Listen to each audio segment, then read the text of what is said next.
Alright everyone, Nintendo gave us the job to cross over Dynasty Warriors with the beloved Fire Emblem franchise. We need some ideas. What is the first thing that comes to your mind when you think of Fire Emblem? Shirtless Ryoma and bridal Lucina? Wait, what?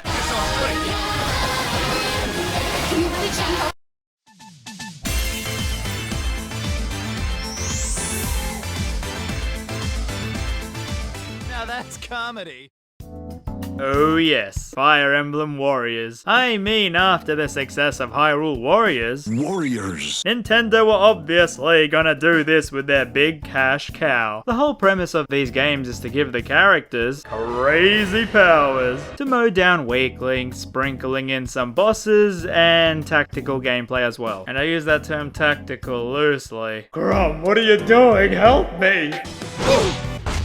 And since I'm a professional reviewer, I made sure to buy all the DLC to give a proper, accurate representation of the game. That's the reason I'm sticking with. Yep. Anyway, so the game starts out with, brand new characters? Well, I'm sure they are fine and... Powerful knight! No, I don't want to be... Oh, no. Now we got the first level and it's called Premonition. Well, I guess that ticks off one of the Fire Emblem prerequisites. This level takes place at the end of the game And serves as the tutorial. Y is the regular attack, X is the strong, B to dodge, and A to use the warrior special move. And yep, pack it all up, that's pretty much all you need to know. Well, not really, but I'll get more into that later on. First, we gotta meet some of the characters. Oh look, it's Corrin. Oh no, what is she doing? The level then fades into the prologue where we meet the new characters, Rowan What the heck? and Liana. What? They are the heirs to the throne of the kingdom of Tolus. What? Liana is a stereotypical fantasy princess and Rowan, well... Powerful knight. We go outside with them for Rowan to practice his swordsmanship with their friend Darius. When all of a sudden, giant claw monster thingos fall from the sky.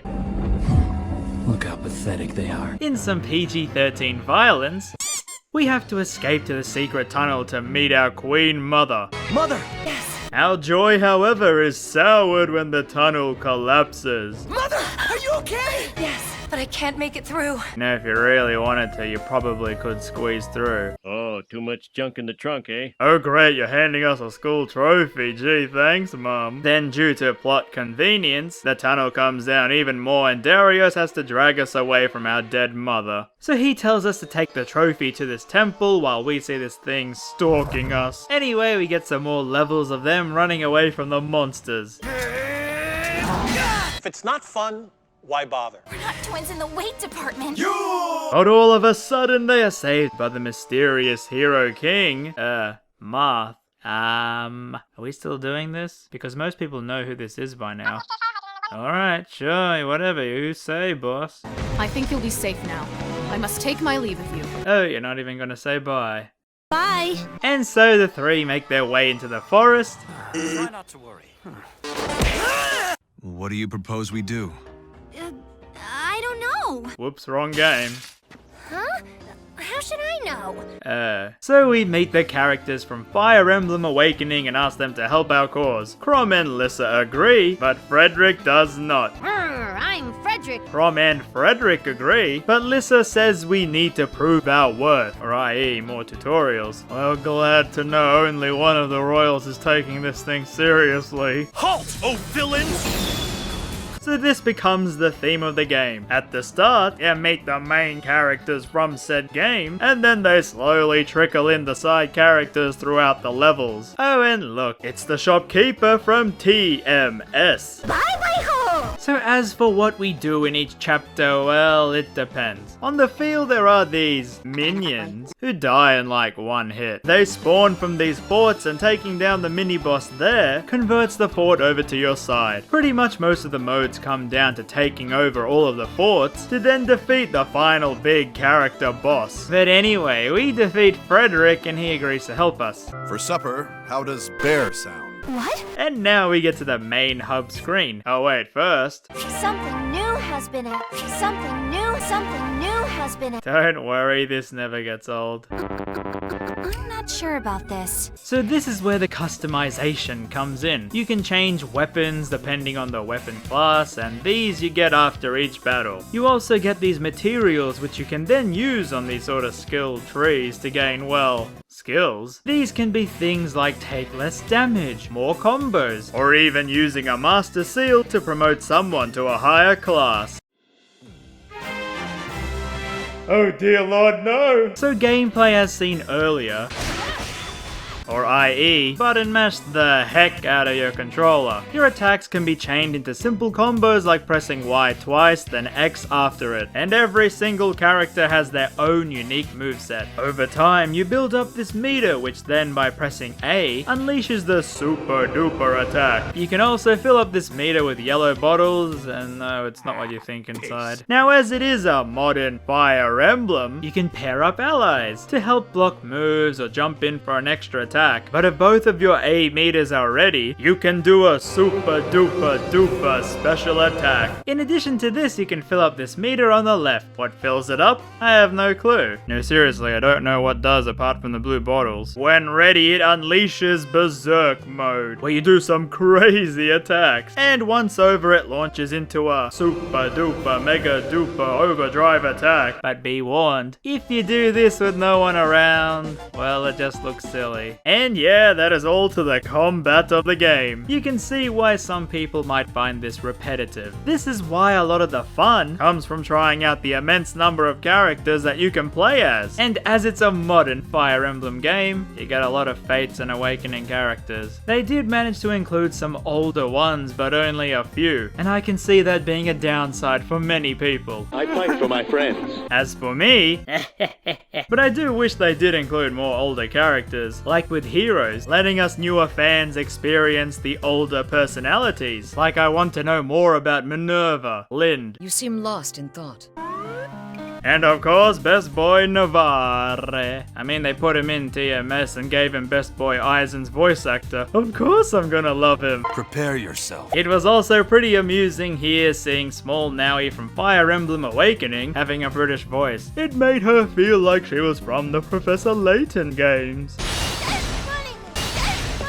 Why you bully me? And when you pair up the characters, you can level up their support, and sometimes they give you unique dialogue. I will say this is a good idea to see characters interact from different games, but a lot of the time they still only talk to characters from the same game, and they didn't really have many options of mixing them up. Now with all of these characters in the story mode, apart from your main Blondie, You get to pick anyone else. most of the time you can pick whomst ever, but sometimes the map might require a flying unit or a unit that defeats an enemy's weapon triangle. Trust me, this one is important. You don't know how hard it is when you have a bad weapon type and you're stuck dwindling down the enemy's health over and over and over again. Now with your characters, you can give them commands before and during a battle. This can be to pair up, guard someone, attack a base or enemy. Because if you don't do this, they often just wander on their own and end up in weird places. Oh geez, how did I get here? Now as you've seen before, they don't really do much to help on their own. It sometimes is better to assume direct control of them, and by that you can learn about all these cool new playstyles, like a horse. Horses are fun in this game. Yeah, Leo is pretty cool. And I guess you all know who my favorite character is. I'm so happy I could sing, but I won't. But what you probably didn't know is that Thaja and Azura have a support together. Constitution. And although it made me appreciate Thaja so much more, Nani? You're already dead. the rewards for doing an A+ support conversation, however...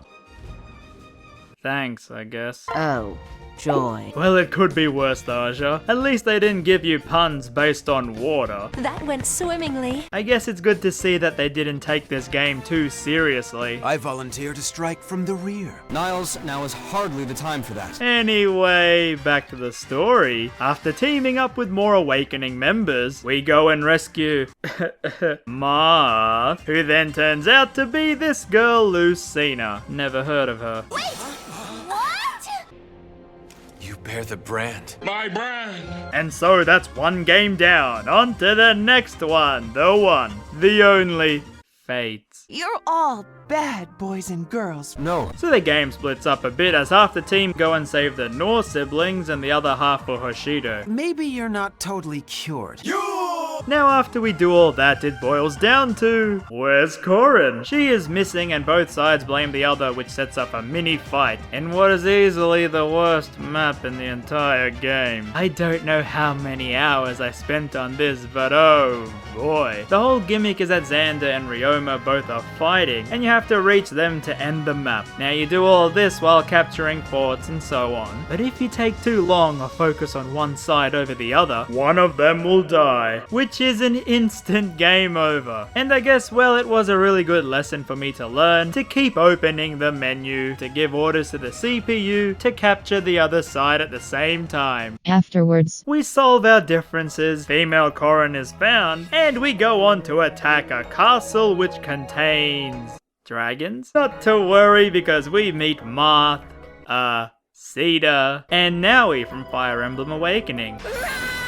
What's up? Man, there sure is a lot of blue hair in Fire Emblem. Also, I want to mention that the story mode isn't the only game mode, as you have this history challenge thingo, where you have a grid imitating the sprites of the older games, and you have to do many challenges. These can be areas that give you special weapons, or even unlock extra characters like Celica and Lyn. But trust me, these can be hard, as they often put restrictions on you, like only using magic users for the boss battle. It does add a whole lot of replay value to the game though. But anyway, what do I think of the game? Well, it's fun and surprisingly relaxing. I don't know why, but just spamming the attacks on faceless minions is really calming. And the fan service is nice, but I think you should at least have played Fate's War Awakening to get most of the references from this game. The character models look amazing, the music is all remixed from the games, and now I seriously would love to try more of these Koei Tecmo games. I just had so much fun with this. But come on! For a big spectacle of a game, it's pretty surprising that you only fight other characters. I mean, this is Fire Emblem! Surely you know there must be some big dragons to